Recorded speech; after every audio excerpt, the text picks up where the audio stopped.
quels sont les nouveaux défis de la mobilité professionnelle en Asie?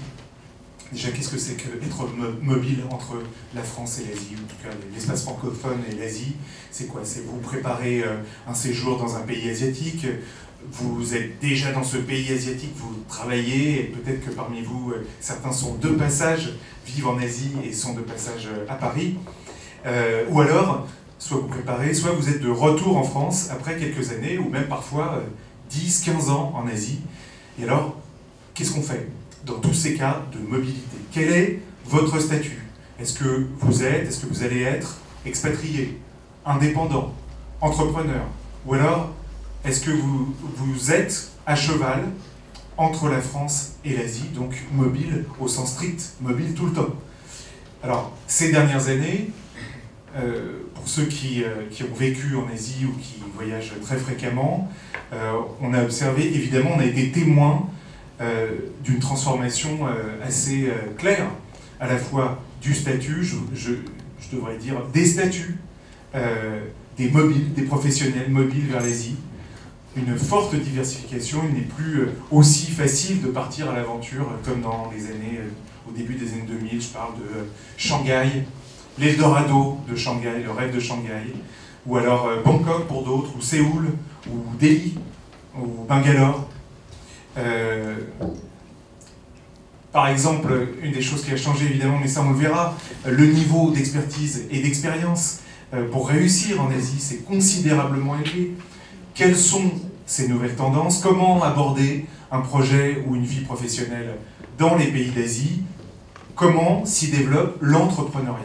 Alors, pour parler de toutes ces questions, nous avons le plaisir d'avoir aujourd'hui avec nous Yves Corcel de Dragonfly, Patrick Burguet de Bouygues Construction, mais surtout 3 membres du réseau des alumni de l'INALCO, à savoir Donatienne Issard du ministère des Affaires étrangères, Sylvie Schiplers du groupe de recrutement Météo Job et Fanny Jang qui nous rejoindra à la tribune du cabinet Boston Consulting Group, BCG. Nous avons une pensée pour Séverine Müller qui est responsable de l'équipe Asie-Océanie à Pôle emploi et qui a eu, pour des raisons de santé, qui n'a pas pu venir et qui est quelqu'un qu'on a beaucoup aimé vous présenter puisque elle a tout juste créé il y a 9 mois cette équipe Asie-Océanie de Pôle emploi, donc je vous recommande de vous y intéresser.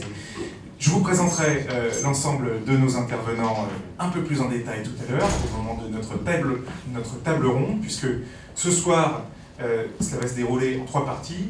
Un moment de présentation des tendances, des chiffres, un moment de table ronde, de discussion, et un moment de questions-réponses avec vous et avec nos intervenants. Alors on débute pour planter le décor. On va commencer par 2 présentations sur les tendances, les chiffres. Comment est-ce qu'on trouve les chiffres? Comment est-ce qu'on caractérise cette nouvelle mobilité vers l'Asie? On débute avec vous, Robert de Quélin. Vous êtes directeur d'Asianoveo, vous êtes coach, formateur en management de projets interculturels, donc nous sommes associés dans le projet Asialiste Asianoveo. Vous avez une longue expérience professionnelle de l'Asie du Sud-Est. Vous avez en particulier vécu, travaillé aux Philippines et à Singapour. Vous avez travaillé dans la communication, la stratégie et le développement des affaires chez l'agence E.ON, chez Edelman. Alors, comment envisagez-vous les nouvelles caractéristiques? Comment est-ce qu'on peut chiffrer ces nouvelles tendances de la mobilité en Asie?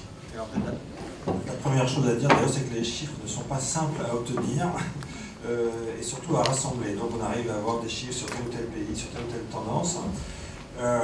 Ce qu'on peut dire en gros, c'est qu'effectivement il y a des enjeux en ce qui concerne les statuts, les profils, les compétences, on va voir un petit peu tout ça, mais aussi des évolutions au niveau des métiers, et puis il y a des évolutions aussi, il y a des pays qui effectivement voient arriver peut-être plus de candidats. Alors, 2-3 choses d'abord. Effectivement, l'Asie, c'est la destination préférée des Français. Une croissance de 7%, c'est une moyenne évidemment. Il y a la Chine, il y a l'Inde, mais comment dire, bon, Japon et Corée du Sud des pays un peu plus mûrs. Ce qui est intéressant aussi, c'est que ce deuxième aspect, c'est plus qualitatif au niveau de la qualité de vie. Donc vous connaissez peut-être la fameuse étude Mercer qui étudie tous les ans donc, la qualité de vie pour les expatriés, et clairement plusieurs pays d'Asie arrivent clairement en tête. Et puis le troisième point, c'est qu'il y a des opportunités professionnelles intéressantes. Alors on va voir que, je vais vous montrer quelques chiffres, mais il faut bien se dire que c'est plutôt de l'ordre qualitatif que quantitatif. Regardons un petit peu déjà, donc d'un point de vue géographique, les trois grandes zones, bien sûr, l'Asie du Nord, la zone de l'Inde et de l'ASEAN. Donc nous avons trois pays effectivement très attractifs qui sont la Chine, l'Inde et Singapour. On va faire des petits zooms sur tout cela dans un deuxième temps. Mais on y reviendra, il ne faudrait surtout pas négliger les opportunités extrêmement intéressantes dans par exemple les pays de l'ASEAN. Et on le développera un petit peu avec les autres intervenants aussi, selon le moment où vous vous trouvez dans votre carrière, bien tel ou tel pays peut être plus ou moins intéressant. Et puis évidemment le Japon, la Corée du Sud sont plutôt des niches spécifiques dans le sens où ce sont des pays où on est envoyé plutôt qu'on décide d'y aller. En gros on y va si on vous offre un emploi. Alors, quelques chiffres. Français expatriés dans le monde, il y en a 2 millions, dont un petit peu plus de 200 000 déjà rien que dans la ville de Londres. Donc après, on se partage le reste du monde. Et à peu près l'équivalent en Asie. Donc déjà, c'est une idée intéressante. Je crois qu'il y a même moins de Français en Asie qu'il y en a dans la ville du Grand Londres. Voilà, juste pour mettre les choses en perspective. Et alors, en Chine, environ 40 000, environ 30%, ce sont des chiffres qui datent de 2014. Et vous allez voir que effectivement, on n'a pas tout à fait les mêmes chiffres selon les sources, 40 000, 50 000. Bon, tout ça, c'est un ordre de grandeur. Okay. Ce qui est intéressant aussi, c'est de voir comment ça se répartit. Donc, vous voyez, à peu près 30 000, 40 000 pour la Chine. Singapour arrive juste derrière, alors que c'est un pays qui n'a que 5 millions d'habitants, ce qui est déjà pas mal d'ailleurs. Thaïlande, l'Inde, vous voyez. Bon, le Japon, Vietnam, Cambodge, qui se place pas mal. L'Indonésie, mais en forte croissance. Malaisie et Philippines. Donc ce qui est intéressant, c'est que ce top 10 représente évidemment aussi une évolution. Ce qui serait intéressant, ce serait de voir l'année prochaine et d'année en année comment ces chiffres évoluent. Alors, regardons d'un petit peu plus près, on va prendre le cas de la Chine. Ce qui est intéressant aussi, c'est qu'il y a des statuts de plus en plus variés. Si on voit qu'environ 50% sont sous contrat local, on a encore quand même une bonne proportion d'expatriés, mais qui tend à diminuer. Nous aurons d'autres témoignages sur ce sujet. Ce qui est intéressant à savoir aussi, c'est ce chiffre de 70% qui ont un master ou plus, c'est-à-dire au moins un master. Donc clairement, on n'y va pas avec une petite licence sous le bras, il faut vraiment arriver avec un bon bagage intellectuel sanctionné par le diplôme. C'est également vrai pour Singapour et tout un ensemble d'autres pays. Donc je dirais que l'expatriation à l'arrache, l'esprit pionnier qu'on a connu il y a certaines années, c'est plus tout à fait ça. Il faut partir bien préparé. Voilà, quelques chiffres intéressants qu'on a d'ailleurs récupérés auprès de l'ambassade de France, et comme je vous le disais, pas facile d'arriver à comparer les différents pays. Alors regardons d'un petit peu plus près justement en Chine. Bien, la ville en fait qui est vraiment en tête, c'est Shanghai, entre 15 et 20 000, donc soit 40%, qui ont moins de 25 ans. C'est un chiffre assez intéressant parce que ce n'est pas du tout les mêmes proportions qu'on voit à Singapour, par exemple. Là, les gens qui ont bien plus d'expérience. Alors, Hong Kong, entre 15 et 20 000, Pékin 5 000, bon, Guangzhou, Chengdu, etc. arrivent derrière. Clairement, le trio de tête, je dirais, voilà, ce sont ces trois grandes villes. Si on regarde, alors l'Inde, c'est pas du tout le même paysage. Pour le dire un peu brutalement, en Inde, c'est principalement des retraités, des militaires et des diplomates. Mais ça change. Ça change. On voit arriver quand même un peu plus d'actifs. Au départ, vous voyez 12% dans cette statistique qui date de 2014. Si on refait le compte cette année, je pense que ça aura certainement évolué. On voit que les Français sont en train d'arriver, alors pas seulement dans la foulée des fameux grands contrats, mais il y a aussi tout le fameux appel qui a été lancé pour les Smart Cities notamment. Voilà. Donc les principaux échanges, c'est effectivement les secteurs quand même à forte valeur ajoutée au niveau technologie, bien sûr. Et donc, ceux qui se développent, ce sont notamment les fameuses Smart Cities. J'étais quelque temps à la Chambre de commerce de Paris, où il y avait une présentation du projet du Premier ministre Modi sur les 100 Smart Cities. Et ce qui est intéressant aussi, c'est que les entreprises françaises commencent à s'organiser en clusters. On a souvent fait le constat que les entreprises allemandes étaient très bonnes à l'export parce qu'elles savaient chasser en meute. Eh bien, ça commence à arriver. On voit bien sûr la French Tech qui s'organise, et puis derrière tout ce qui est le domaine des transports pour les villes, les technologies, le ticketing, un certain nombre de choses comme ça, les applications digitales. Donc voilà où se trouvent, je dirais, les réservoirs de jobs si vous vous intéressez à l'un. Et puis, bon, les entreprises qui sont là-bas, Blablacar, quelques autres, des pionniers qui sont en train un peu de montrer le chemin.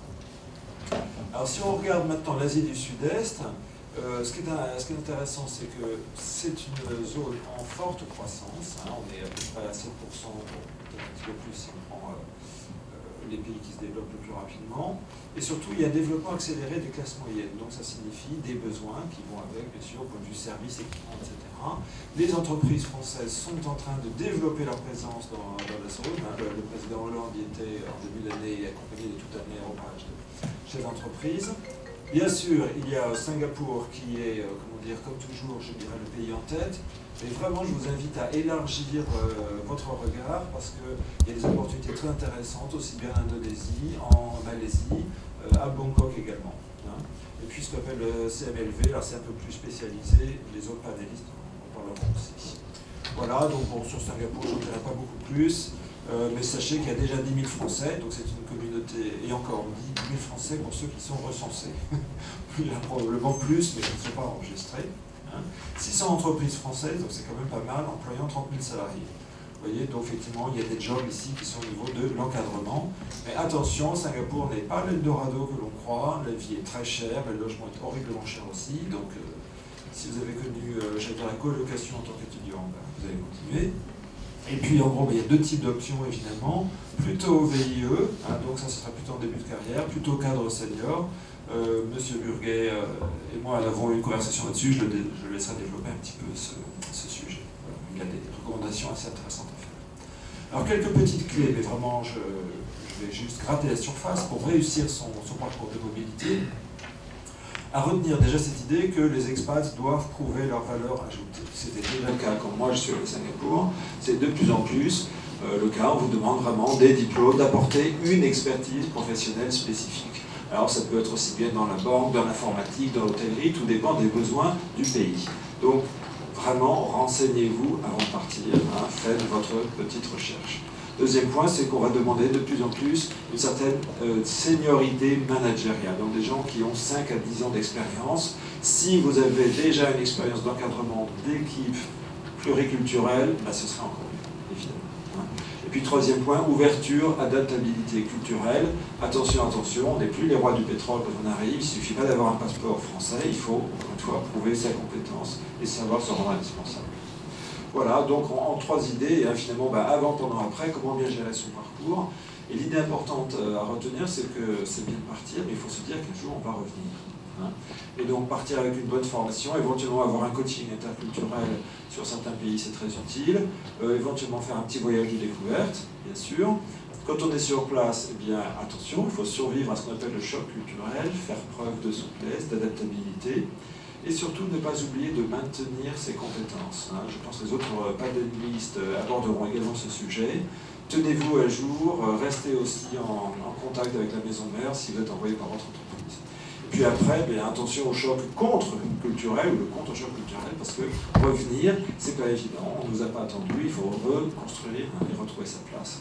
Et donc faire preuve d'humilité et de résilience. Nous aurons l'occasion d'en parler aussi. Donc voilà, en deux mots, ce qui est important aussi, c'est bien sûr de maintenir son réseau, maintenir ses compétences. Merci Robert de Quélin, je me tourne maintenant vers vous, Yves Corcel. Vous êtes directeur associé pour l'Europe chez Dragonfly, qui est une société de recrutement et de développement de cadres, de managers en Asie orientale et en particulier en Chine. Alors, je vous repose la question, quelles sont, en fonction de votre expérience, quelles sont les nouvelles tendances et donc les nouveaux défis de la mobilité professionnelle dans votre région de l'Asie? Bon, je mets un bémol quand même dans tout ce que vous venez de dire. Je suis quand même beaucoup plus spécialisé sur la Chine, puisque notre travail est principalement en Chine. Nous sommes installés en Chine, nous avons 7 bureaux, mais nous travaillons également aussi sur une partie du reste de la zone, que ce soit au Japon, en Inde, en Thaïlande, en Corée, mais principalement sur la Chine. Et en fait, les chiffres que vous avez apportés tout à l'heure sont très intéressants. On s'aperçoit que quand même, avant toute chose, la Chine est, si j'ose dire, le terrain d'atterrissage le plus propice pour une mobilité professionnelle. Pour une raison très simple, c'est que c'est du fait du développement économique de la Chine et du développement économique tous azimuts, c'est-à-dire dans tous les domaines économiques, tous les secteurs économiques, c'est le pays dans lequel, disons la Grande Chine, alors si on inclut Taïwan, Singapour et puis Hong Kong, c'est quand même la zone sur laquelle on va trouver un maximum de possibilités professionnelles et un maximum de possibilités d'insertion, je crois.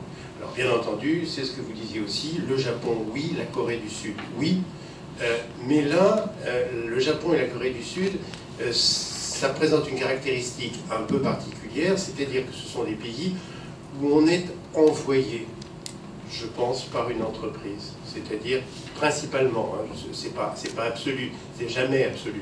On peut avoir des fanatiques du Japon ou des fanatiques de la Corée qui décident, ou de grande curiosité, qui décident d'aller y faire un tour et de s'installer et de trouver un job là-bas. C'est pas impossible. Hein.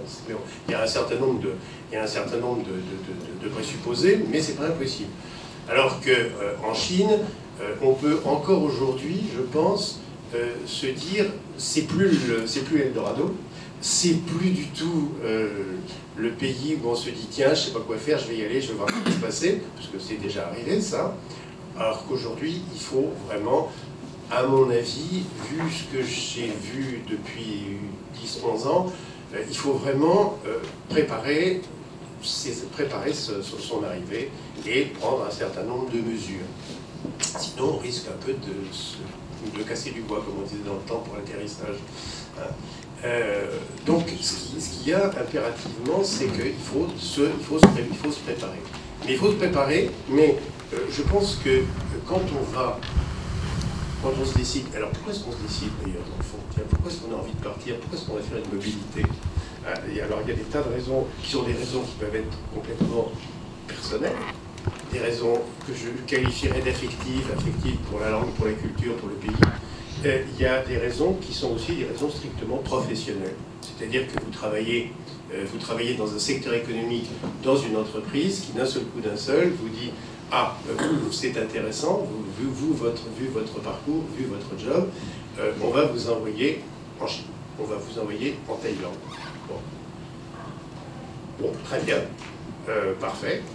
Maintenant, il y a quand même un certain nombre de précautions à prendre. Il y a un certain nombre, mais généralement, quand on est envoyé par une entreprise, que ce soit un grand groupe ou que ce soit une PME, encore qu'il y ait une petite différence, c'est pas toujours sûr. Le grand groupe, généralement, a préparé à peu près le terrain. Je dis généralement, parce que de temps en temps, on a des surprises. Par contre, la PME, c'est plus, mon Dieu, on prend son sac à dos, toutes choses légales par ailleurs, et puis on peut y aller pour aller s'y installer. Dans le style, ça arrive encore, vous allez m'ouvrir, on va vous ouvrir le marché chinois. Donc, voilà, c'est vous le commercial, c'est vous qui savez, c'est vous qui allez ouvrir ça. Bon, c'est un peu extrême, ça, comme exemple. Mais ça arrive. Autrement dit, ça veut dire que c'est encore relativement ouvert. C'est relativement ouvert, mais je reprends ce qu'on disait tout à l'heure, l'exigence professionnelle en matière de compétences est de plus en plus élevée, c'est sûr et certain. Parce que on va se trouver en face, dans un pays, ou même dans les plupart des pays, on va se trouver en face d'une concurrence locale, qui est une concurrence locale développée, une concurrence locale ayant des compétences. Donc il faut arriver là-bas en ayant une offre qui soit au moins égale à celle que l'on va côtoyer. Mais le mieux, c'est d'avoir une offre qui soit plus pointue. Généralement, c'est ça. C'est une offre qui soit plus pointue, c'est-à-dire qui est sensiblement au même niveau, mais qui va se trouver en manque dans le pays.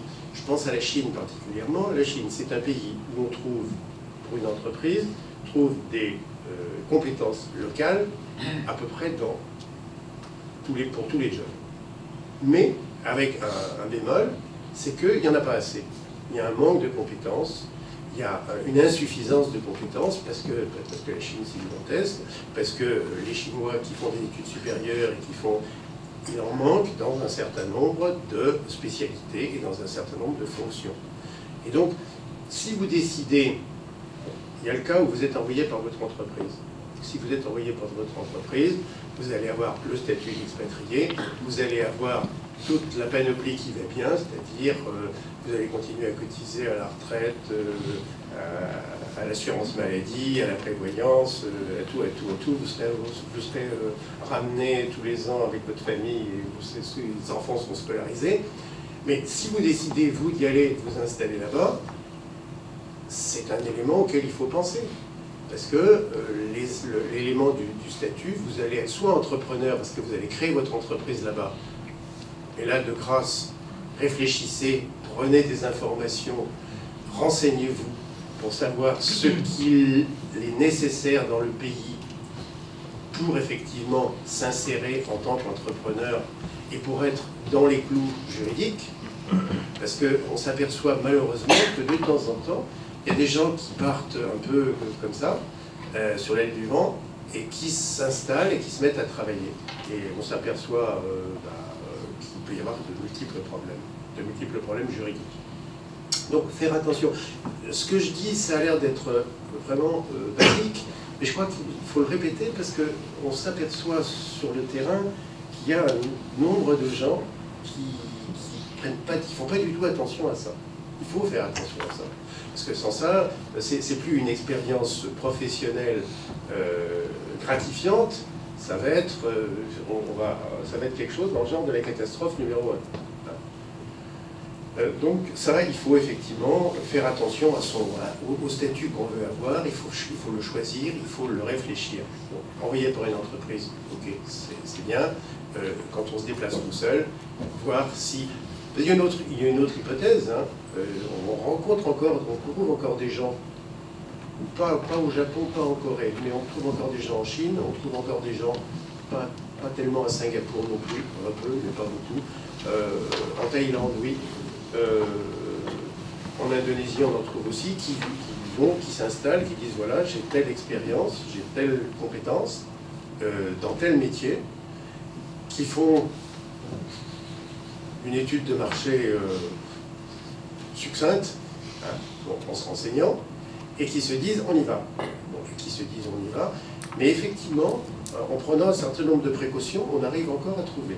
Mais je conseillerais à tout le monde d'être quand même très prudent avant le départ et de bien s'entourer d'un certain nombre de conseils, de bien s'entourer d'un certain nombre de réflexions. Ça vaudra mieux. Oui. Très rapidement, vous faisiez allusion à des problèmes juridiques qui peuvent se poser si on n'a pas suffisamment préparé. Est-ce que vous faites allusion, par exemple, il y a certains pays où on ne peut pas être propriétaire de son entreprise sans avoir un associé local? C'est ça un petit peu? Par exemple, dans certains pays, c'est impossible, on ne peut pas. Ou alors on peut, mais on peut sous certaines conditions juridiques, financières, très strictes, bien prévues et bien codifiées. Vous ne pouvez pas arriver, d'ailleurs vous ne pouvez pas arriver parce que vous ne pouvez pas faire de transfert de fonds. Hein, bon. Donc vous n'aurez pas l'argent nécessaire pour le capital. Donc vous ne pourrez pas le déposer, donc voilà. Donc il faut... Bon, alors effectivement, dans le temps c'était ça, si on y va en se disant bon allez, moi je vais à la plonge au restaurant pendant 6 mois parce que ça me fait plaisir, c'est autre chose. Ça. Mais c'est pas le but de la manœuvre, c'est pas le but de l'opération. Le but de l'opération c'est une véritable mobilité, c'est-à-dire un mouvement professionnel qui soit positif et gratifiant pour votre profession, pour votre carrière. C'est ça. Qu'est-ce qu'on peut trouver comme carrière dans les pays asiatiques aujourd'hui? Comment est-ce qu'on peut progresser? Comment est-ce qu'on peut avoir une expérience qui soit une expérience différente et plus gratifiante? Ça, c'est un problème personnel d'appréciation, que celle qu'on peut avoir si on reste en France et si on cherche... Puis il y a une autre hypothèse, c'est qu'en ce moment, moi je vois en Chine, il y a un grand nombre de gens qui viennent spontanément, qui viennent parce que ils se disent, en France, on ne s'amuse pas, c'est pas rigolo, ça ne se développe pas beaucoup, on a plutôt tendance à... on traîne un peu les godasses, donc on va aller voir dans un pays qui remue, qui bouge, qui avance, qui va un peu plus vite, qui va à toute vitesse. Bon. Oui. C'est une motivation de carrière qui est une motivation de carrière que je trouve parfaitement normale. Maintenant, il faut s'entourer d'un certain nombre de précautions. Il ne faut pas arriver... Alors surtout, aussi, je faisais allusion juridiquement, venez pas simplement avec un visa de tourisme. C'est quelque chose comme ça. Hein. Parce que sans ça, là, c'est vraiment... Non, là, c'est de l'improvisation. Alors, on peut dire qu'un visa de tourisme, en se disant, je viens de prendre l'air pour savoir à quoi ça ressemble. Est-ce que ça va me plaire? Mais pas autrement. Alors, je vous remercie beaucoup Yves Corcel. On passera aux questions juste après. Je ne veux pas vous frustrer, mais pour qu'on puisse avancer passer maintenant à notre panel de discussion. Alors j'invite Fanny Jang à nous rejoindre, à s'asseoir et à côté de nous, ainsi que Sylvie Schifflers. Je voudrais donner d'abord la parole, pour commencer, à Patrick Burguet. Vous êtes directeur des ressources humaines internationales chez Bouygues Construction. Vous avez écouté ces deux présentations. Comment est-ce que vous réagissez, en particulier par exemple sur cette question de l'élévation du niveau d'expertise et d'expérience qui est requis maintenant quand on veut partir travailler en Asie? Écoutez, on est bien sur la même réalité, il n'y a aucun doute là-dessus, et je me reconnais tout à fait dans ce qui a pu être évoqué. Je crois qu'effectivement, il ne faut pas s'imaginer qu'on nous attend comme le Messie en allant dans n'importe quel pays d'Asie ou d'Asie du Sud-Est. Alors j'ai personnellement une connaissance limitée. J'ai vécu 4 ans là-bas, mais je ne connais finalement que Singapour, le Myanmar, la Thaïlande et Hong Kong, et la Birmanie. Bon, mais assez mal la Chine continentale. Mais c'est vrai que ce qui est très important, c'est qu'on a dans tous ces pays, alors pas dans tous ces pays, mais dans la plupart des pays, un niveau de ressources humaines locales de grande qualité. Et d'ailleurs, les entreprises internationales recherchent prioritairement ces ressources humaines locales de grande qualité. Donc il faut vraiment avoir conscience lorsqu'on rejoint un de ces pays, lorsqu'on veut travailler dans un de ces pays, qu'il faut avoir une vraie valeur ajoutée d'acculturation, il faut avoir une vraie valeur ajoutée, alors quand on est entre parenthèses expatrié, même si cette notion de statut expatrié n'est pas tout à fait aussi homogène qu'on veut bien le dire, mais en tout cas on arrive avec une connaissance du groupe et un transfert de connaissances culturelles et d'expertise technique. Mais quand on arrive localement et qu'on veut s'implanter, trouver un boulot, il faut effectivement avoir quelque chose à vendre qui est significativement supérieur à ce que les ressources locales de qualité sont capables d'apporter, sachant que ce que recherchent les entreprises internationales, il faut parler des entreprises en tout cas, c'est expertise technique, compréhension de l'international et du management interculturel pour être capable de faire la jonction entre des populations locales et une entreprise étrangère, et puis ancrage local et compréhension du marché. Donc quand on arrive jeune français ou moins jeune, si vous ne connaissez pas bien le marché, si vous ne connaissez pas forcément bien la culture et que vous ne connaissez pas forcément bien l'entreprise, il y a un certain nombre d'atouts qui vous échappent. Donc il faut vraiment avoir quelque chose à vendre et bien se poser la question en amont. Alors pour faire le lien avec votre question, c'est pour ça qu'on trouve essentiellement, moi j'ai constaté, on trouve essentiellement dans tous ces pays d'Asie, soit des cadres avec un fort niveau d'expertise et un certain nombre d'entre eux effectivement amenés par des grandes entreprises, grandes ou moins grandes, des PME. Soit, à contrario, il y a un système qui marche vachement bien pour les plus jeunes d'entre vous, c'est le dispositif des VIE, qui permet à la fois de découvrir une entreprise et puis de découvrir ses marchés internationaux. Et là, on va avoir des entreprises qui parient sur la qualité d'un diplôme, sur l'excellence des formations françaises, qui sont reconnues. Il ne faut pas du tout avoir honte du dispositif universitaire français qui produit des jeunes diplômés de très grande qualité appréciés par les entreprises, françaises et non françaises. Et ça, c'est vraiment une voie d'accès privilégiée à ces pays qu'il ne faut pas négliger, bien au contraire. Alors, chers intervenants, si vous voulez réagir, vous pouvez aussi et on passe le micro spontanément. Pour faire continuer le tour de table, je voudrais, et là, je vous apporte le micro, Donatienne Issa, parce que voilà, est-ce que c'est assez... C'est bon, c'est parfait. Alors, ce qui est très riche, là où on est chanceux de vous avoir, c'est qu'on peut aussi faire la comparaison entre le secteur privé et le secteur public. Puisqu'on parle de la mobilité, des nouveaux défis de la mobilité professionnelle en Asie. Vous, Donatienne Issa, vous êtes chargée de mission pour la mobilité des cadres supérieurs au ministère des Affaires étrangères et du Développement international. Vous êtes une alumnie de l'INALCO. Quels sont à vos yeux les nouveaux défis de cette mobilité vers l'Asie quand on veut devenir diplomate ou qu'on veut travailler pour une ambassade ou un consulat dans un pays d'Asie?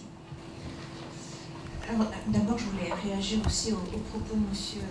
Corcel, qui sont un peu du miel à mes oreilles en tant que seul représentant de l'État ici, quand il dit préparez bien votre expatriation, préparez votre coup, parce que, bien entendu, tout ça, c'est très bon pour nous qui sommes dans les consulats, notamment parfois obligés de rattraper des situations un petit peu compliquées de gens qui, effectivement, n'ont pas forcément suffisamment préparé cette expatriation.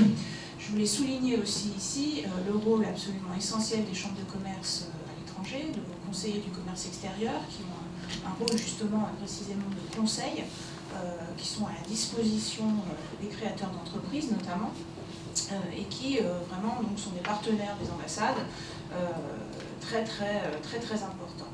Alors, ce qu'il y a de certain, c'est que ce soir, je représente le type le moins nouveau de mobilité, c'est sûr, puisqu'il y a des diplomates français en Asie quand même depuis plus de 200 ans. Ce qu'il y a de certain aussi, c'est qu'il y a une très grande différence, je dirais, entre une expatriation, justement, qui se déroule forcément dans un extrême confort, le fait d'être sous statut diplomatique, le fait de continuer à payer vos impôts en France, etc., ça n'a pas grand-chose à voir avec ce qu'on peut connaître en entreprise. Néanmoins, ce dont je voulais un petit peu témoigner ce soir, si vous voulez, c'est les types de défis que nous, en tant que DRH au Quai d'Orsay, nous rencontrons en Asie, qui sont triples, qui sont tout d'abord un défi de redimensionnement de notre réseau, parce qu'il faut suivre le rythme de cette croissance asiatique, qui évidemment a des conséquences non seulement en fait sur l'équilibre politique, sur les équilibres politiques, mais évidemment aussi sur la croissance des communautés françaises à l'étranger. Et donc, disons que tout ceci nous demande une agilité un peu inédite pour répartir nos forces, sachant que nous sommes encore le troisième réseau diplomatique dans le monde, mais il faut regarder aussi comment sont répartis ces effectifs. Et effectivement, dans le cadre du plan de réforme du ministère lancé par Laurent Fabius à la fin de 2014, dit Maïdi 21, deux points forts sont affirmés. D'abord, nous avons prévu de faire de la Chine l'endroit, notre première ambassade, notre premier nombre en effectif dans tout le réseau diplomatique. On avait un objectif en 2017, il a été atteint dès 2015. Et puis, nous avons prévu d'affecter un quart des effectifs dans les pays émergents du G20. Parmi ceux-ci, donc, certains se trouvent en Asie, évidemment la Chine, l'Inde, l'Indonésie, et puis plus classiquement la Corée du Sud et l'Australie. Donc, tout ça nous demande de redispatcher, évidemment, du monde. Nous avons maintenant, par exemple, vous voyez, un format comme Pékin, c'est 369 personnes, équivalent temps plein, c'est plus que Washington, il faut quand même avoir ça dans le viseur.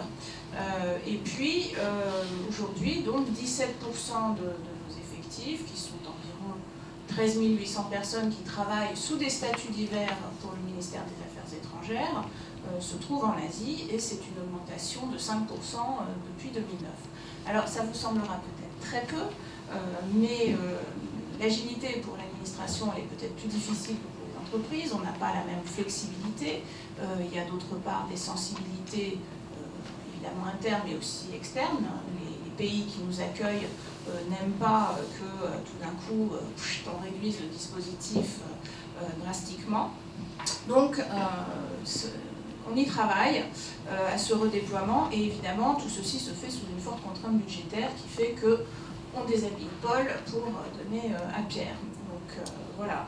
Un deuxième, je dirais, défi pour nous, c'est alors la qualification et l'adéquation des profils, dans une certaine mesure, parce que nos métiers, enfin voilà, il y a un fond extrêmement classique, la diplomatie. Je dirais que les compétences de base, on ne recherche pas des choses différentes aujourd'hui d'il y a 10 ans. On recherche des gens qui sont extrêmement pointus, de très bons connaisseurs, spécialistes de la zone, et c'est là que les formations à Lanzo sont évidemment particulièrement appréciées, qui sont capables de délivrer une analyse, une information, qui ont une capacité de négociation, bien entendu, de coordination, de communication. Tout ça, ça n'a pas évolué.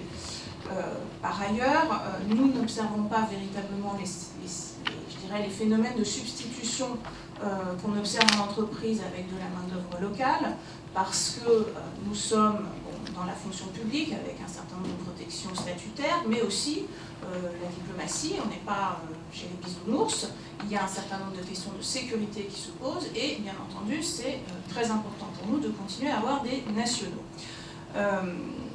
Mais il y a des choses qui évoluent quand même. On voit quand même quelques... Maintenant on fait des expérimentations, si vous voulez, de recrutement local, y compris parfois sur des fonctions peut-être qui vous apparaissent comme très régaliennes, comme les conseillers de presse dans des ambassades. Bien entendu, il y a une volonté aussi du ministère de développer l'emploi local, notamment parce que dans des pays comme la Chine, on a une communauté française très importante avec des compétences extrêmement fortes souvent. Donc on peut trouver en local des postes, enfin des profils qui correspondent à nos postes de contractuels, notamment dans le réseau de coopération et le réseau culturel. Donc ça existe, et puis je dirais que, alors là par contre pour la main-d'œuvre hors cadre, là il y a des phénomènes de substitution de plus en plus importants. Ce qui change aussi, je dirais, c'est qu'on attend des exigences linguistiques renforcées. On est en train de supprimer graduellement un certain nombre d'interprètes dans les ambassades. Aujourd'hui, on attend d'un conseiller de presse qui réagisse immédiatement et instantanément sur les réseaux sociaux. Il ne va pas demander à l'interprète pour faire son Twitter, c'est pas possible. Il faut qu'il puisse écrire en chinois sur son Twitter tout de suite. Donc ça je dirais, ça change. On a renforcé nos formations à cet effet, mais je dirais quand même qu'on compte aussi beaucoup sur le fait que voilà, l'enseignement des langues a évolué en France, il s'est perfectionné, vous êtes... dans les jeunes, il y a des générations infiniment plus exposées finalement et qui ont été en immersion à faire des études plus que la mienne et les générations précédentes. Donc des jeunes aussi que nous cherchons issus de la diversité. Donc vraiment, voilà, on attend aujourd'hui des compétences linguistiques renforcées. Et puis, on est en train de voir aussi qu'on a besoin de nouveaux profils très, très spécifiques. Un certain nombre, par exemple, des spécialistes de négociation multilatérale.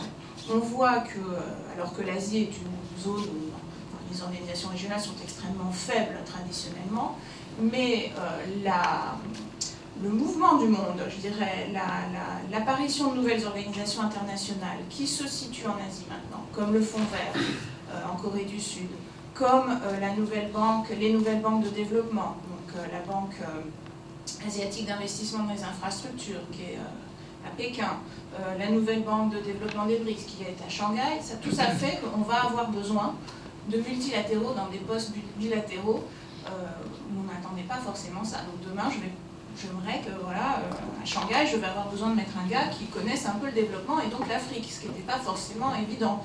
Plutôt que de l'envoyer à Washington, plutôt que de l'envoyer à Tunis, à la Banque africaine de développement. Donc tout ça, ça évolue un petit peu. Et puis le troisième défi, alors qui est assez compliqué pour nous à gérer, je dois dire, c'est la montée des enjeux environnementaux et de santé. Alors qu'effectivement la qualité de vie et de service en Asie, la stabilité politique de la zone faisait que c'était une zone traditionnellement extrêmement attractive pour nos agents, on constate maintenant donc une montée des inquiétudes très fortes de la part de nos agents vis-à-vis des problématiques de pollution, notamment de pollution aux particules fines, dans une population qui évidemment est une population de cadres à des niveaux intermédiaires de carrière, donc avec des jeunes enfants souvent, tout ça pose des problèmes respiratoires. On a de temps en temps maintenant des refus de prendre des postes, ça existe, et puis c'est devenu un sujet de dialogue social aussi important. On a eu aussi sur le Japon, pardon si je suis long, mais après Fukushima, on a eu une espèce de trou aussi d'évocation absolument terrible. Donc ceci, plus le fait que l'Asie est une zone vulnérable aux catastrophes naturelles, une zone vulnérable aux catastrophes industrielles, ce sont des préoccupations qui montent dans les populations expatriées, y compris dans des cas les plus protégés comme celui des ambassades. Voilà. Je vous remercie beaucoup. Je voulais... vous pourrez poser pas mal de questions, notamment à M. Nissar. Juste après, je voulais donner la parole à Fanny Jang. Vous êtes responsable mobilité internationale chez BCG, donc Boston Consulting Group. Vous êtes aussi une ancienne de l'INALCO, il faut le dire, donc une alumni. Donatien Nissar parlait d'un certain nombre de nouveaux défis, de nouvelles contraintes, et vous connaissez bien ces nouveaux défis administratifs et juridiques, en particulier pour l'expatriation aujourd'hui, que ce soit en Chine, par exemple, ou ailleurs. Alors, je vous passe le micro. Merci. D'abord, je suis d'origine chinoise, donc je pense que je suis la seule chinoise table ronde. Je suis expatriée en France, donc on a inversé le rôle. Effectivement, je gère l'intégralité de la mobilité internationale pour la filiale française du Boston Consulting Group, qui est à Paris. Tout à l'heure, j'ai écouté les intervenants parler beaucoup des aspects juridiques, et notamment l'immigration qu'on n'a pas pour Singapour, pour la Chine. Sachez que pour Singapour, c'est assez particulier. Il y a une question de quota. Pour une société basée à Singapour, ils ne peuvent pas vraiment embaucher les gens parce qu'une société doit avoir un certain nombre de salariés de nationalité étrangère et locale. Donc, mettez ça en tête parce qu'on parle vraiment. Il y a des fois, avec des contraintes locales, on est très content de pouvoir partir en expatriation, mais d'un point de vue juridique, droit du travail, il y a des contraintes qu'il faut d'abord se renseigner. Voilà. Et par rapport à la Chine, l'actualité actuelle, c'est que depuis le 1er avril, la Chine a mis en place un nouveau système d'immigration, donc c'est nouveau. Sachez qu'avant, la procédure d'obtenir un permis de travail varie selon la région et les villes. Donc la procédure, le document fourni, le délai change. Et à partir du 1er avril, le système à points a été créé. Donc il se base sur plusieurs critères précis. Salaire payé à Chine, combien je gagne en Chine, quel est mon diplôme, quelles sont mes expériences professionnelles. Donc là, il faut demander 2 ans d'expérience professionnelle obligatoire. Et nombre de mois travaillés par an et niveau en langue chinoise. Quelle est ma connaissance linguistique pour pouvoir travailler en Chine? Mon âge et l'université. Une fois le calcul effectué, la personne sera placée dans l'une des 3 catégories suivantes. Donc le groupe 1, il a réservé le permis de travail réservé aux salariés hautement qualifiés, c'est-à-dire aux personnes ayant remporté un prix international, aux personnes ayant de compétences rares, ou bien aux talents innovateurs et entrepreneurs. Le groupe B, il est réservé aux détenteurs d'un bachelor ou ayant 2 ans d'expérience dans le domaine, aux détenteurs d'un diplôme issu par l'université chinoise ou l'une des meilleures universités mondiales. Et pour les enseignants, ce même travail s'applique aussi aux enseignants langues. Le groupe C, il est réservé aux personnes bénéficiant d'un accord gouvernemental, emploi ou stage, employés comme aide à domicile par un travailleur de la classe A ou bien le saisonnier. Donc c'est important de comprendre. Et alors l'impact sur cette nouvelle procédure d'immigration en Chine, c'est-à-dire que comme c'est une période de transition, il faut compter plus de délais pour obtenir un permis de travail pour aller en Chine. Et depuis le 12 avril, le centre de visa pour la Chine exige de tout demandeur âgé de 14 à 70 ans de se présenter au service consulaire de l'ambassade de Chine pour laisser des empreintes biométriques. Alors, quels sont les visas qui sont concernés? Le visa de travail, le visa d'études, visa pour les accompagnants du visa de travail, visa permanent et visa journaliste. Donc, ce sont de nouveaux changements d'actualité par rapport à l'immigration en Chine qu'il faut tenir compte quand vous voulez aller travailler en Chine. Ce sont des aspects importants, c'est qu'on comprend au fur et à mesure quand on part à l'étranger, on est très content. Mais dans le concret, il y a beaucoup d'éléments qu'il faut tenir compte. Il faut examiner le droit du travail, le droit de l'immigration, le droit de la sécurité sociale. Sachez qu'une fois qu'on quitte la France plus d'un an, on perd le droit à la sécurité sociale. Et quand on revient en France, il faut attendre 7 ans délai pour pouvoir bénéficier des droits sociaux. Par exemple, si je suis expatrié en Chine plus d'un an, que je suis revenu en France, mon employeur français n'a pas payé la CFE, la Caisse française à l'étranger pour moi, qu'est-ce que ça impliquera? Je perdrai mon droit à la sécurité sociale. Si je suis donc malade, je ne serai pas rémunéré, je ne pourrai pas toucher l'indemnité journalière par la CPL. Et aussi un droit du travail, de la retraite, c'est important aussi. Sachez qu'aujourd'hui, il n'existe pas une convention bilatérale de sécurité sociale entre la France et la Chine. Et c'est un pays de l'Asie du Sud-Est également. Donc ça crée un impact. Il faut être conscient de ces éléments parce qu'il y a un impact personnel dedans. Et le droit fiscal, il existe aujourd'hui une convention fiscale entre la Chine et la France. C'est-à-dire que si vous travaillez en Chine, vous deviendrez soit en tant que non-résident fiscal en Chine, soit en tant que résident fiscal en Chine. Vous payez des impôts. Et qu'est-ce qui s'impliquera en France? Alors la convention fiscale entre la France et la Chine va traiter la gestion, va définir la résidence fiscale pour l'individu et dire où est-ce qu'on paye les impôts. Donc c'est important. Et alors, le 6e élément, c'est la comptabilité paye, comment les sociétés facturent entre les deux sociétés et comment la comptabilité, par exemple, dans mon cas précis, on a embauché 2 salariés chinois pour venir travailler en France et pour payer leur salaire, on n'a pas pu faire de virement à temps. Pourquoi? Parce que l'employeur de la société chinoise doit créer un compte en euros.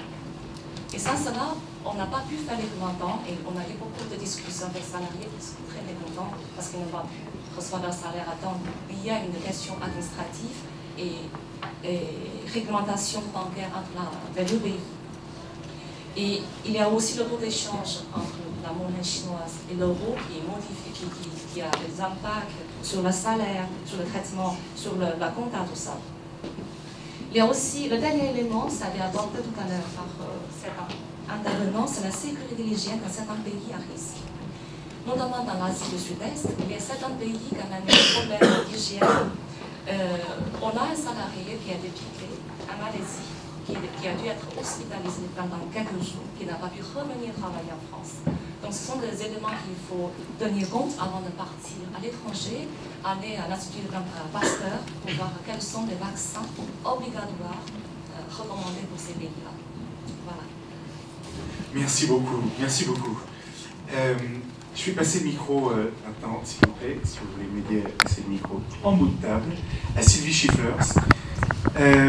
J'ai beaucoup de questions pour vous. Vous êtes Managing Partners dans le groupe Météo Job, qui est spécialiste dans le recrutement par Internet et la chasse de tête. Alors, vous avez écouté également les diverses interventions, ces questions, comment est-ce qu'on aborde ces nouveaux défis de la mobilité professionnelle en Asie, quels sont aujourd'hui les métiers propices à cette mobilité vers l'Asie. Et donc, une question logique, quels sont pour vous vos principes de recrutement vers les pays d'Asie? Déjà, en 2 mots, je suis chasseur de tête. Donc, mon métier, c'est d'identifier des entreprises qui me confient des mandats et pour lesquels, après, j'identifie des profils qui vont pouvoir leur convenir. Et donc, l'idée, déjà, c'est quelque chose qui est pas si évident, mais là, on a parlé... On a parlé beaucoup de la mise en œuvre de ce déplacement en Asie du Sud-Est ou en Chine, comment s'implanter, comment y habiter, comment retourner, etc. Mais encore faut-il au départ trouver l'opportunité. Et je dirais que c'est là qu'il y a vraiment un aspect très très important, je ne sais pas si on l'a suffisamment souligné, le mot réseau est revenu assez régulièrement au cours de la soirée, mais il y a vraiment un point qui est crucial, c'est vous rendre visible.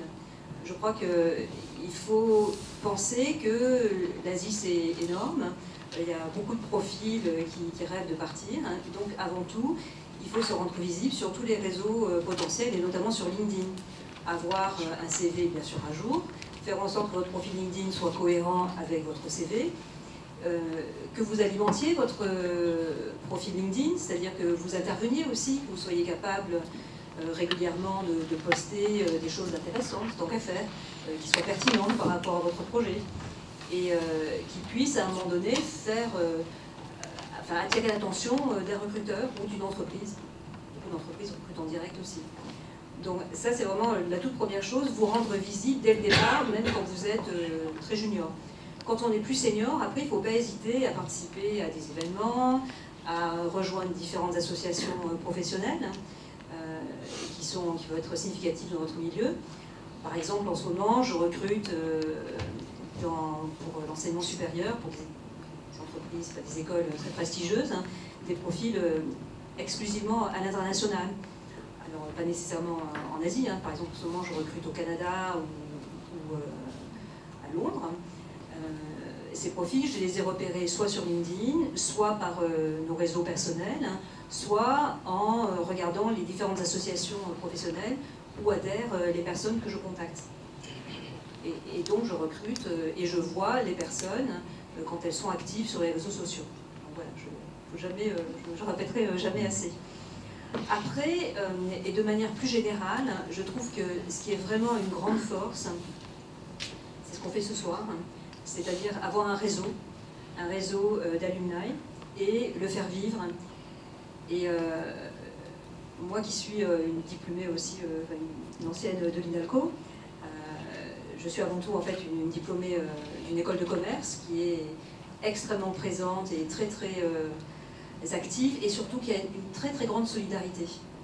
Et je trouve que cette solidarité que nous avons nous permet non seulement en fait d'être au courant des bonnes opportunités, de pouvoir s'appuyer sur les uns sur les autres quand on se déplace, rien que ça, mais surtout en fait de pouvoir, quand on a un accident de carrière par exemple, compter sur les uns sur les autres et pouvoir rebondir. Donc voilà, je vous engagerai jamais assez à faire vivre cette association et en fait elle ne repose que sur vous. Merci beaucoup. Robert, je crois que vous aviez une question sur les conjoints. Oui, effectivement, j'ai vu quelque part que, y compris d'ailleurs dans la fonction publique, eh bien, ça devient un petit peu plus compliqué aujourd'hui de proposer des jobs justement à l'étranger à des personnes dont les conjoints peut-être sont moins disposés à faire des sacrifices qu'il y a encore une dizaine d'années. Et peut-être certains d'entre vous ont envie de revenir sur cette question-là.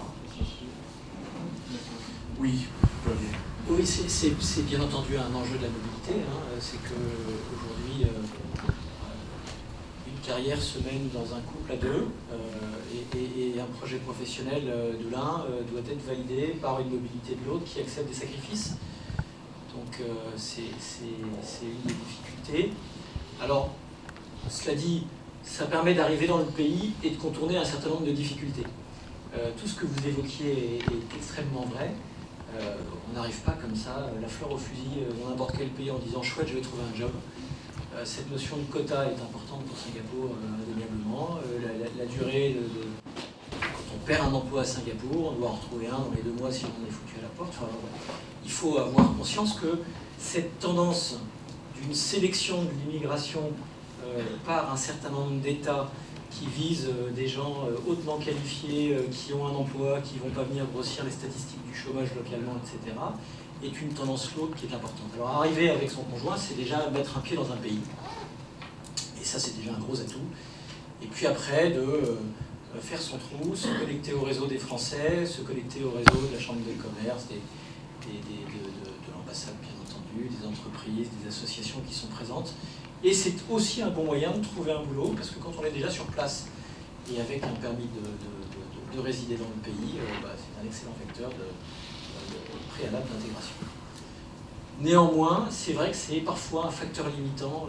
Un certain nombre de cadres nous disent oui, c'est ok, le projet est sympa, mais est-ce que vous pouvez me garantir que mon conjoint ou ma conjointe trouvera un boulot? C'est malheureusement pas toujours facile, voire souvent difficile. Je vous en prie, quand vous ajouter une chose sur ce sujet-là, je suis tout à fait d'accord. Maintenant, il faut prendre l'autre côté de la pièce, c'est-à-dire que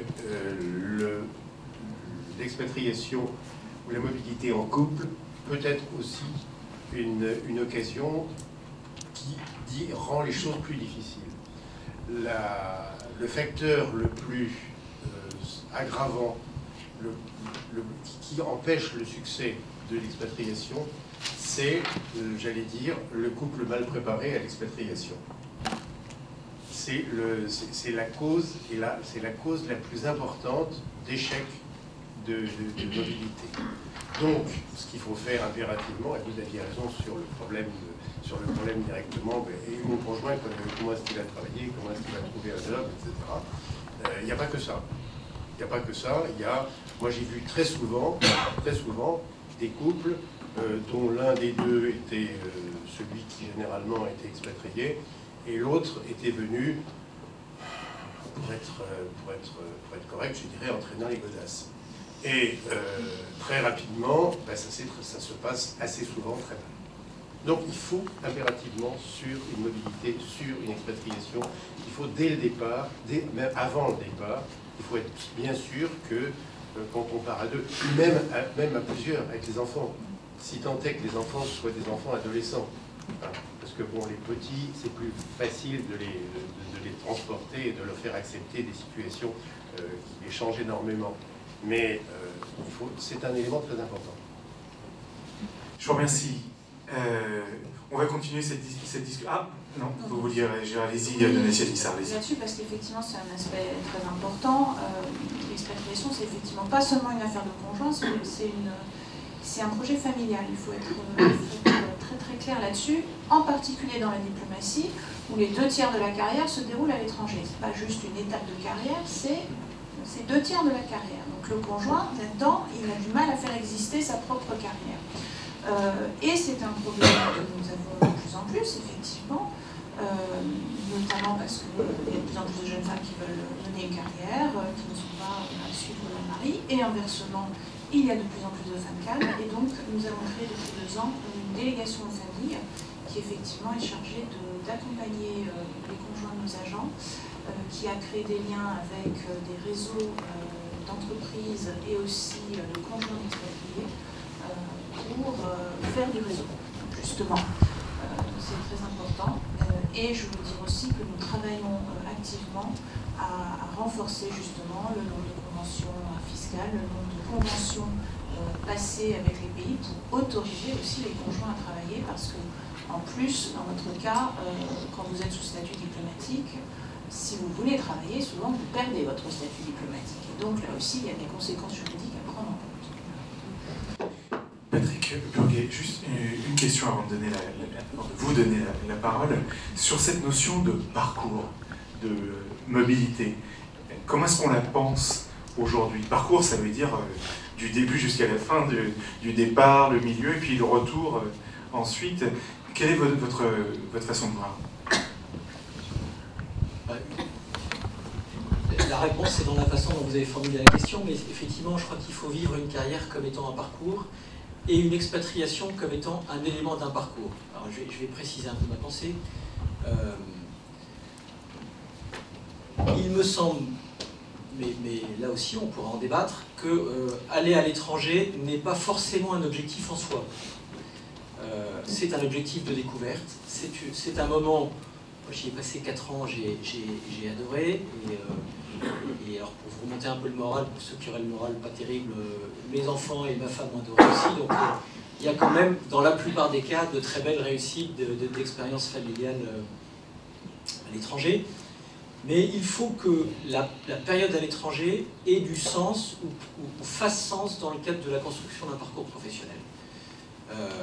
C'est quelque chose qui vient enrichir le développement d'une expertise professionnelle, qui vient ouvrir plus largement le développement d'une expertise professionnelle, mais il ne faut pas forcément chercher à partir à tout prix, sans que ça ait aucune cohérence avec la constitution d'une expérience professionnelle de référence, de développement d'une expertise, mais c'est quelque chose qui va venir la renforcer, la rendre plus lisible, plus visible et plus large. Moi je suis assez attaché à ça parce qu'effectivement on part à l'étranger pendant une période donnée, mais on reviendra. Je pense même d'ailleurs que c'est bien de revenir, quitte à repartir, mais si on est dans une logique où on a zappé d'expériences qui n'ont pas de sens les unes par rapport aux autres, à d'autres expériences, bah finalement on va perdre une cohérence de développement d'expertise qui va finir par vous fragiliser dans le cadre d'une carrière professionnelle. Donc il faut penser l'expatriation dans cette logique. Est-ce que ça vient compléter le développement d'un parcours professionnel? Est-ce que ça fait sens? Si c'est le cas, c'est formidable. Si c'est pas le cas, ça vaut le coup d'y penser. Merci beaucoup. Ah, allez-y, Sylvie Schifflers. Je vous rejoins tout à fait dans cette idée qu'effectivement, il faut que le parcours ait vraiment un sens, qu'il soit construit. Et j'irai plus loin encore en disant que néanmoins, l'expatriation est complètement indispensable. Je ne recrute plus dorénavant de postes seniors, pas de postes à responsabilité, sans qu'il y ait une expérience internationale. Et la plupart du temps, les personnes que je recrute l'ont déjà avant même d'être diplômées. Et d'ailleurs, même pour le premier poste, s'il n'y a pas d'expérience internationale, je suis moins séduite. Vraiment, c'est vrai. Ça a le mérite d'être clair. Alors, des questions. Alors, monsieur, en effet, Bessir peut-être, je vous donne le micro. Alors, est-ce que ça vous ennuie, chacun d'entre vous, de vous présenter juste avant de poser votre question, s'il vous plaît? Merci. Je m'appelle Jean Gérin. On m'entend? On entend. Je suis heureux d'avoir entendu Madame Issard citer les conseils du commerce extérieur. J'en suis un. Je suis un afro-pétrolier, un ancien belge de Total. J'ai passé 30 ans à l'étranger et un certain nombre d'années expatrié en France, si je puis m'exprimer ainsi. Et en fait, en tant que conseiller du commerce extérieur, j'interviens, ainsi que mes collègues, dans le cadre de partenariats avec un certain nombre d'écoles, de BTS, de master, à Paris, et notamment ici, à l'INALCO, où je suis, entre guillemets, le parrain de ce partenariat avec la filière commerce international, qui est tout à fait passionnante. Et ce que je voulais dire, c'est que là, c'est plutôt un témoignage que j'apporterai. Et une question à la fin de ce témoignage, c'est que dans le courant de mes différentes interventions et celles de mes collègues, j'introduis une question sur l'expatriation auprès des étudiants, à travers 3 questions. La première, qu'est-ce qui vous motive? Ce sont des étudiants, je le signale, qui sont des étudiants commerce international, donc a priori déjà tournés vers l'étranger. Qu'est-ce qui vous motive? Quels sont les challenges auxquels vous pensez être confrontés? Et troisièmement, pourquoi une entreprise va plutôt vous proposer à des jeunes une place à l'étranger plutôt qu'à un senior? J'ai un échantillon maintenant, après 3 ou 4 ans d'expérience dans ce domaine, d'à peu près 300 ou 400 étudiants. Il est assez représentatif maintenant. Et ce qui me frappe dans la motivation, bien entendu, c'est, disons, la première réponse, c'est l'approche culturelle, le fait de découvrir un nouveau pays, d'apprendre une nouvelle langue, de se plonger, et le challenge aussi de se dire, pour moi, c'est un challenge. En d'autres termes, c'est prendre un certain risque. La deuxième réponse, en ce qui concerne les challenges auxquels vous pensez être confrontés, généralement, c'est l'adaptation la difficulté à s'adapter, la difficulté à s'intégrer. Ces deux mots étant d'ailleurs assez complémentaires. S'intégrer dans une entreprise, s'adapter aux conditions de vie. Mais aussi, en deuxième point, et ça me frappe beaucoup, c'est le mal du pays. Alors, de la part de jeunes, donc le vieux que je suis, il a été, je dirais, sans Internet, etc., sans possibilité même de communiquer avec l'étranger lorsque j'étais en Égypte, en Inde ou ailleurs. Et maintenant, avec le système de réseau dont on parle, une telle remarque de la part de jeunes, et cette statistique, disons maintenant, systématiquement, c'est la question.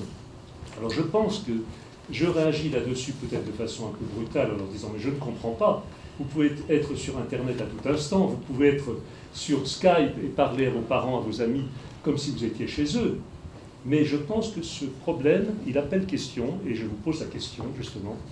La troisième remarque, et je terminerai là, rassurez-vous, je ne serai pas trop long, la troisième remarque, c'est concernant pourquoi une entreprise va vous demander, va vous proposer à vous jeunes d'aller à l'étranger. Jeunes qui ont fait une école de commerce, jeunes qui ont fait un master de commerce international, assorti d'une langue étrangère comme à l'INALCO.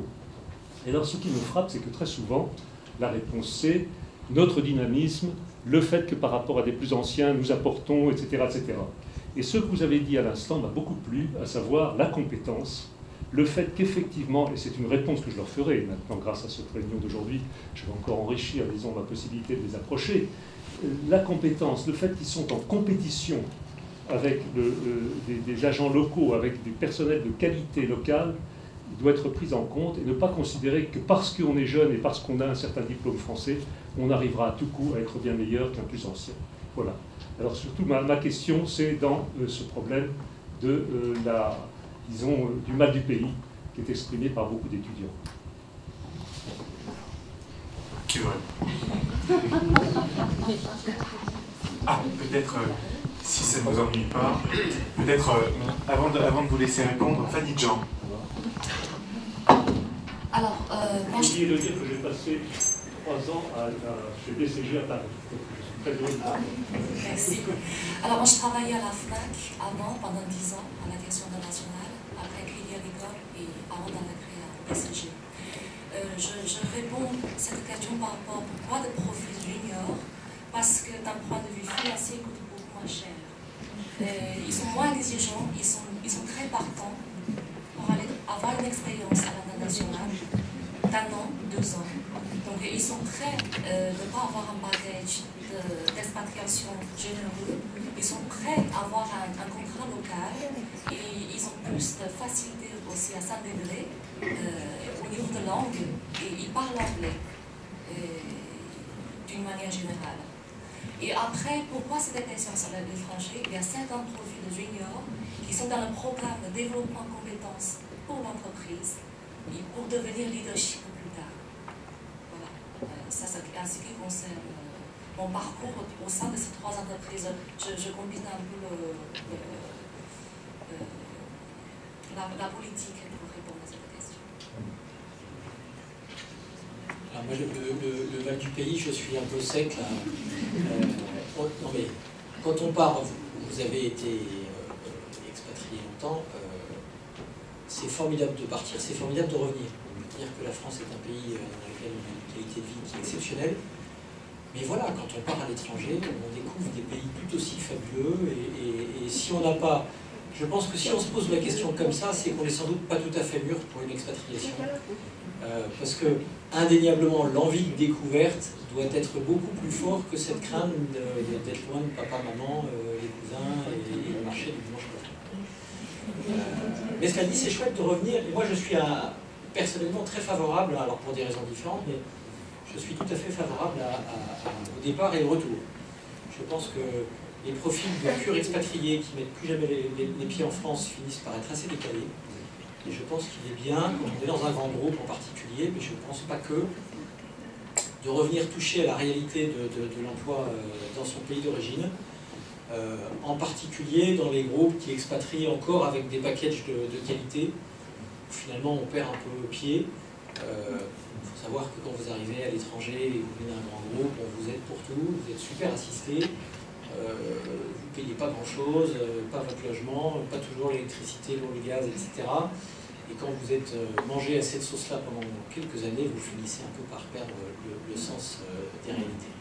Donc revenir en France, payer les impôts français, le logement, etc., ça va relativiser, je crois que c'est extrêmement bien.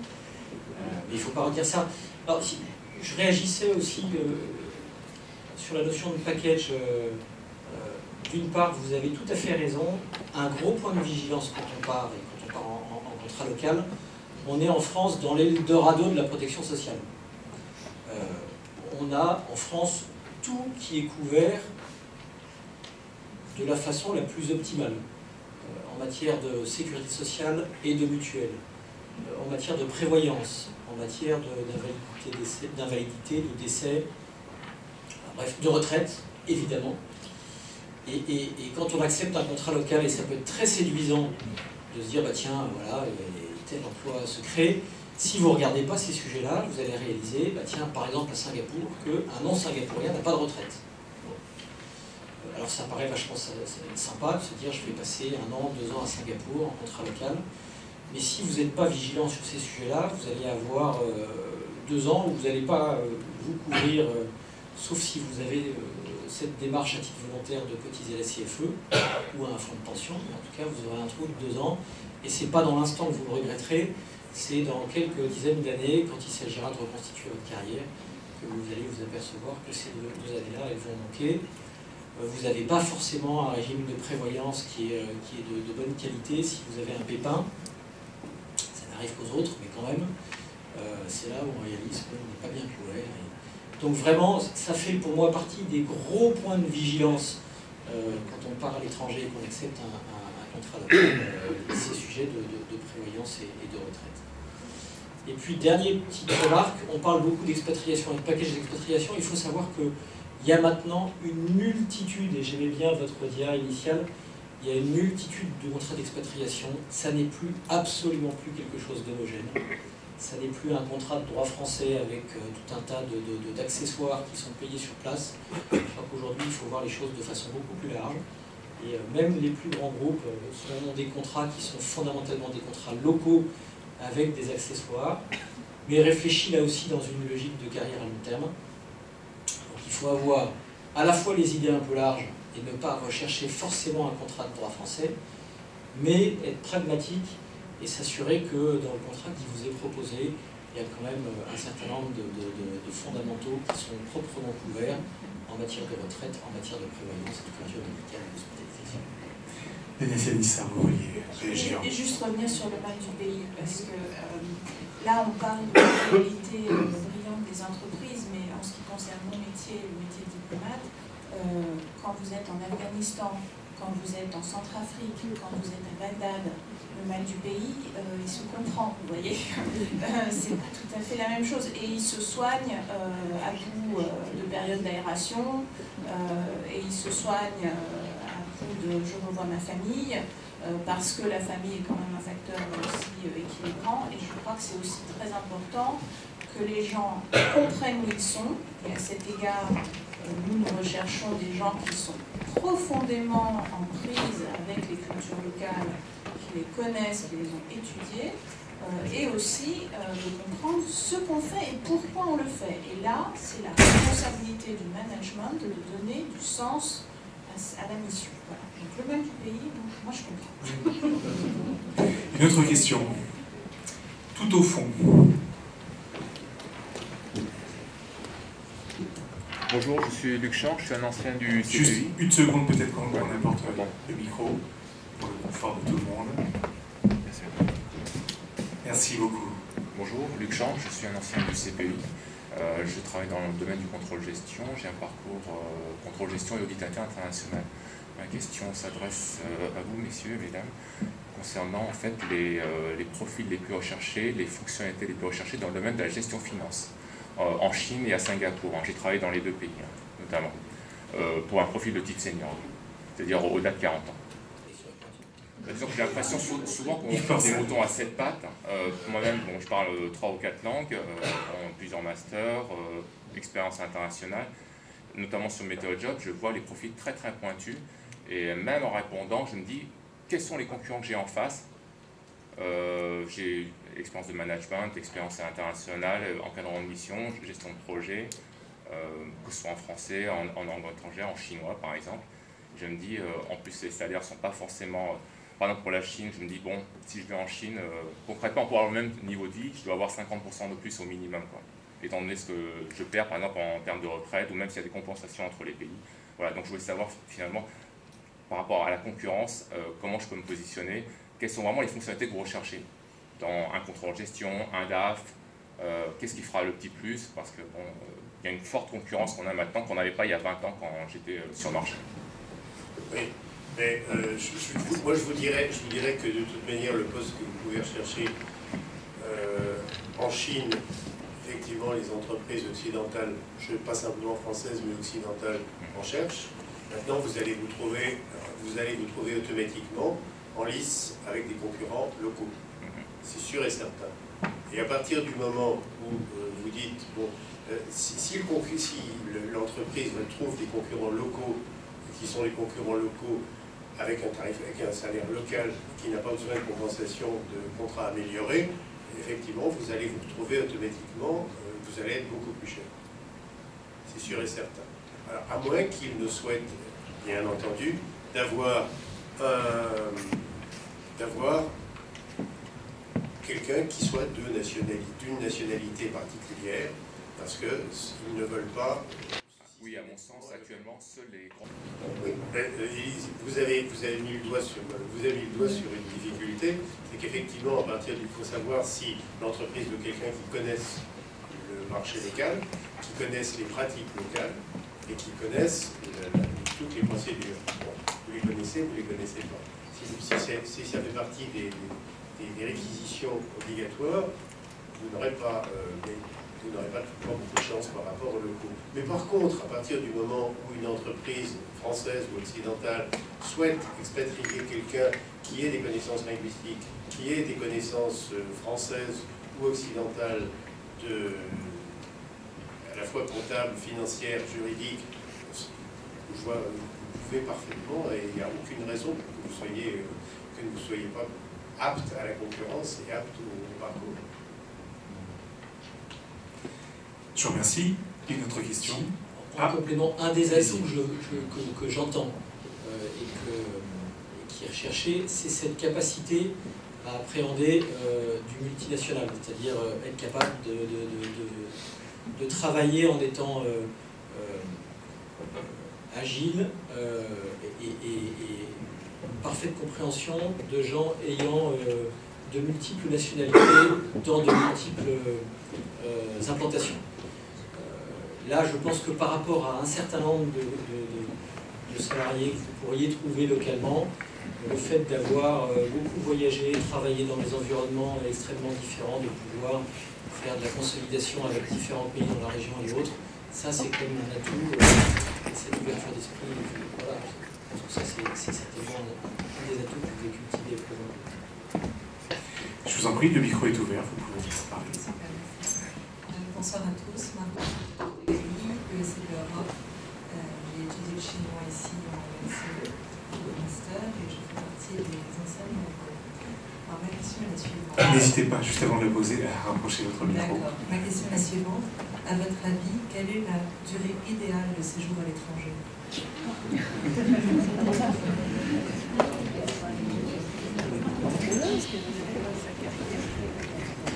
Oui, à la fois il n'y a pas de durée idéale. Moi je trouve que 3-4 ans, enfin moins que ça c'est pas sérieux. 3-4 ans c'est bien. Cela dit, quand on regarde statistiquement la rotation des cadres à l'étranger, tous les 3-4 ans, il y a cette mobilité qui permet à la fois de s'intégrer, de comprendre l'environnement dans lequel on est, de s'exprimer, et puis sans forcément perdre ce qui fait son atout, c'est-à-dire la capacité à bouger d'un endroit à un autre, parce qu'à un moment donné, un expatrié qui ne bouge plus, ça n'est plus un expatrié, ça devient un local. Et donc, il y a d'ailleurs des adaptations de package souvent qui font que voilà, les entreprises acceptent de payer un premium pour des gens qui sont mobiles quand ils cessent de l'être. Une question. Jeune homme, au fond. Excusez-moi, monsieur, je vous ai vu.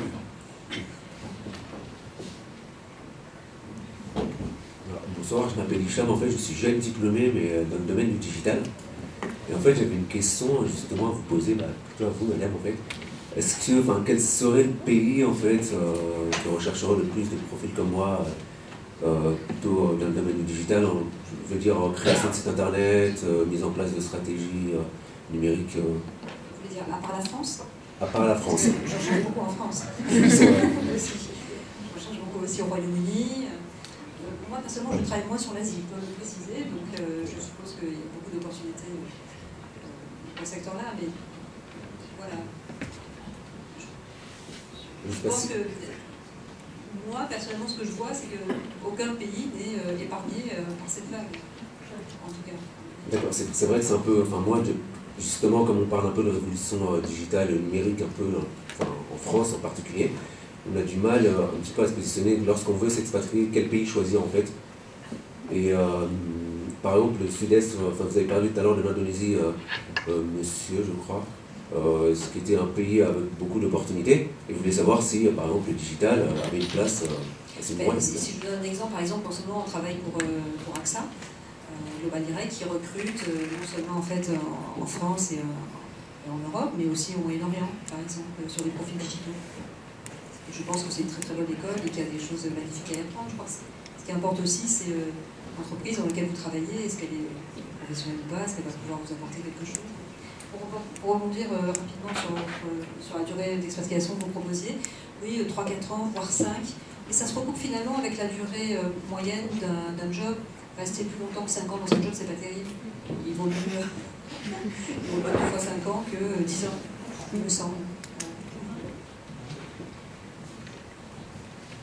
Alors, pour répondre aussi à votre question, moi je pense que commencer en France, c'est très bien.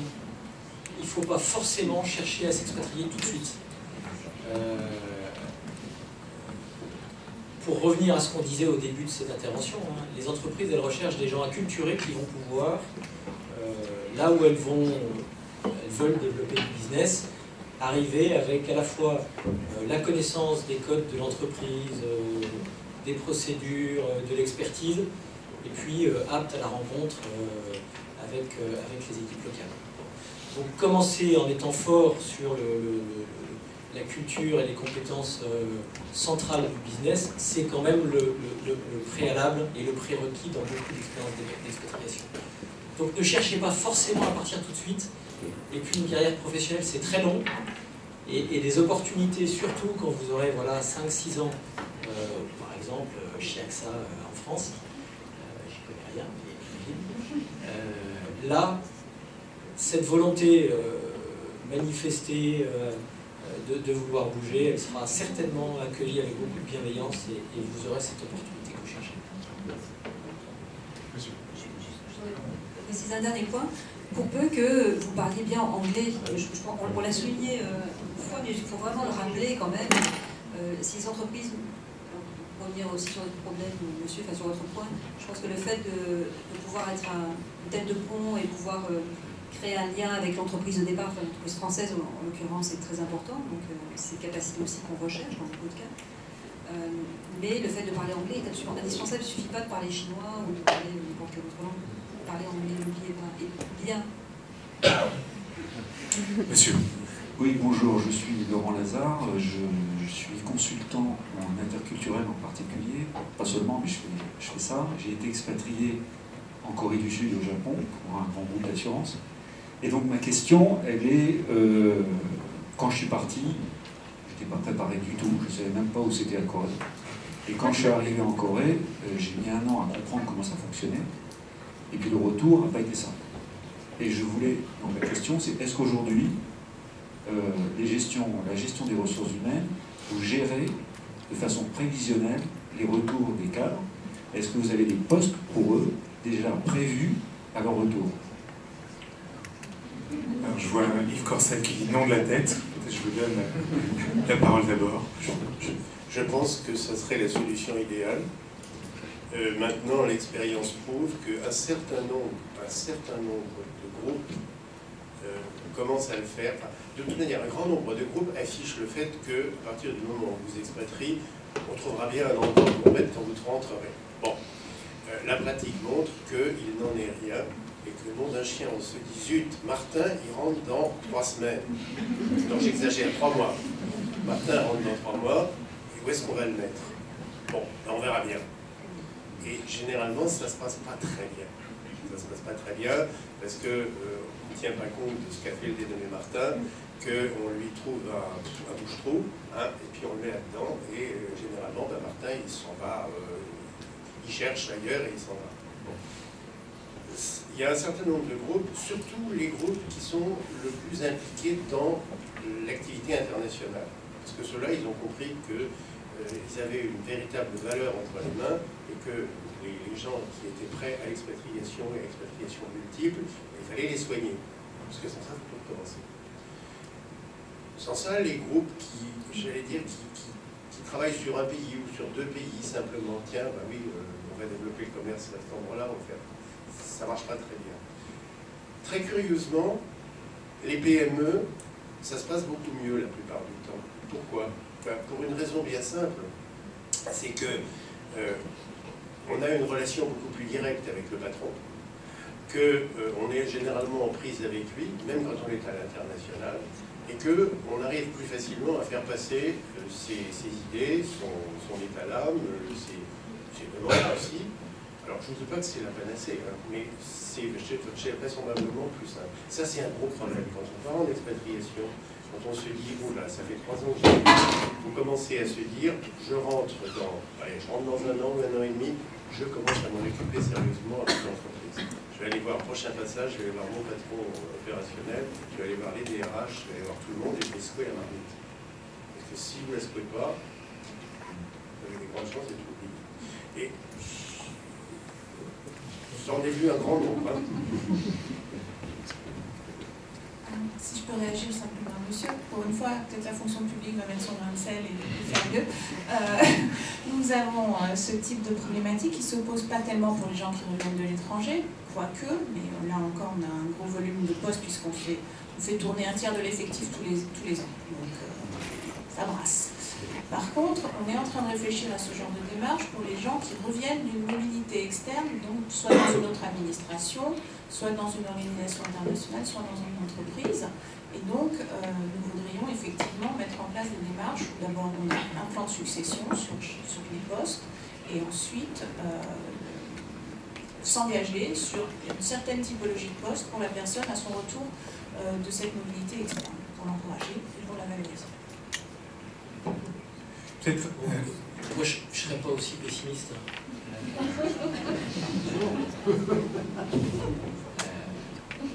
Surtout quand justement une expatriation, je reviens à mon propos initial, est un élément dans un parcours. Et donc les groupes l'intègrent de mieux en mieux. Et je crois qu'effectivement, le retour se prépare dès le jour où on part. Alors beaucoup de groupes internationaux sont quand même gèrent bien leurs expatriés, maintiennent un lien qui est un lien relativement étroit. Et puis c'est dans le dialogue et dans la transparence qu'on planifie un retour, qu'on est capable de le voir à l'avance, etc. Évidemment que le poste de retour n'est pas connu au moment où on part. On n'en est plus au temps des plans quinquennaux où on est capable de prédire à 5 ans à l'avance ce qui va se passer. Bien entendu pas, mais quelque part, voilà, on réussit à construire quelque chose. Cela dit, on voit quand même pas mal de départs des groupes de ceux qui rentrent. C'est pas forcément de la faute du groupe, c'est aussi de la faute de celui qui est parti, qui a vécu quelque chose d'assez extraordinaire, avec souvent un niveau d'autonomie en étant confronté à ce côté, à cette expérience magnifique du management interculturel. Et puis quand on revient au siège social, c'est moins fun. C'est un peu plus austère, c'est un peu plus cadré, on n'a pas la même autonomie, et on se dit, bah tiens, finalement, est-ce que c'est pas le bon moment de partir et de voir autre chose et de rebondir Donc n'accusons pas forcément les groupes de ne pas savoir gérer ça.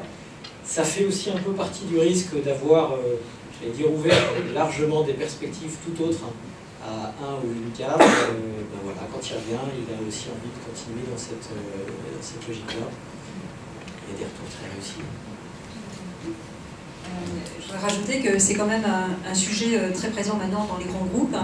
Et voilà, les sujets de mobilité interne sont de plus en plus vraiment au cœur de l'action des DRH.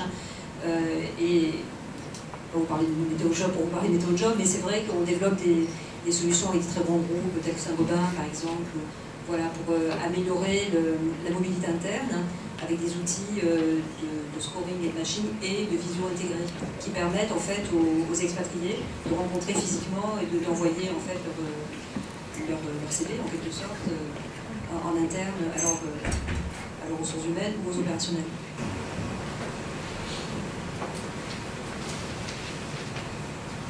Alors, Catherine Laz, je suis partenaire d'Asian Vidéo et je fais partie de Harmonie Mobility Consulting. C'est un témoignage en fait, que je voulais partager avec vous. Partie en 2008 en Chine pour accompagner mon conjoint avec ma fille. J'ai eu la chance de rencontrer deux partenaires et nous avons créé un cabinet pour aider les expatriés dans leur mobilité et leurs intégrations. Et nous sommes en fait un exemple de mobilité, puisqu'en fait nous avons continué à accompagner nos conjoints. Donc après Pékin, ça a été Singapour pour certaines, Manille, Londres, moi Bruxelles et Paris. Et je voulais témoigner d'une chose, c'est que quand on part comme ça en expatriation, il faut écouter, il faut sentir les choses. On part parfois avec des idées bien préconçues, ce qui est louable, ce qui est normal, et prendre le temps de sentir les choses, d'écouter ce qui se passe et de s'adapter et surtout d'oser. D'oser et ne pas avoir peur de l'échec. L'échec fait partie aussi de l'apprentissage.